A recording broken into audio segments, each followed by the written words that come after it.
Ben Bernanke just received 4 more years as your Federal Reserve chief, the Senate confirming him by a vote of 70-30 after providing cheap money for years, inflating the housing bubble, and then delivering an infinite supply of money after the collapse that recapitalized Wall Street while depriving America of trillions of dollars in investment.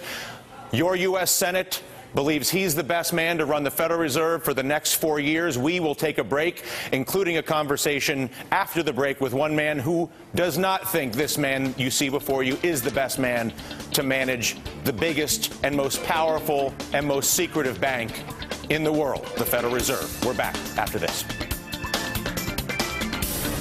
Today, the Senate voting to confirm Bernanke's second term. Final vote, 70 yeas, 30 nays. Joining us live from Capitol Hill, one of the chairman's fiercest critics, somebody who clearly understands the liability of giving free money to a particular group, in this case the banks, and letting them gamble with it, and then giving away an infinite amount afterwards. However, 29 of your colleagues were with you, Senator. 70 were not. For those who voted in favor of this man, and you can't speak for everybody, but why do you think people wanted to ultimately put him back in the job?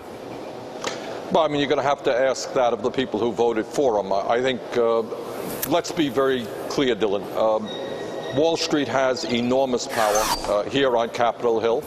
Bernanke is their guy, and Wall Street usually gets what they want. What makes me particularly sad is that the White House also pulled out all the stops in fighting for Bernanke's reappointment. And that is just hard for people to understand, given the fact that Bernanke was not only originally appointed by George W. Bush, but was a member of the Bush administration. So there are a lot of forces at play in supporting Bernanke. Understood. The next step, particularly on the matter of transparency from the Fed. We're going to work very hard. To me, overwhelmingly, whether you're a right-winger or you're a progressive as I am, the American people cannot understand how the Fed can lend out trillions of dollars to large financial institutions, and we do not know the names of those organizations who received the money. We don't know the terms. That is unacceptable. The fight for transparency is going to continue. But equally important, in the midst of this severe recession, I hope that Bernanke at least got some of the message that the American people want him to use the powers of the Fed to help the middle class and working families rather than just the CEOs on Wall Street.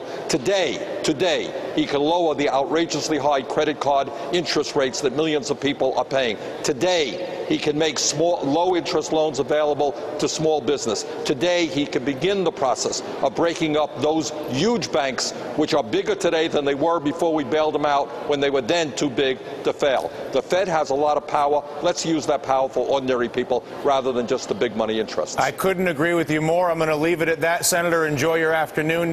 Thank you for making some time for us.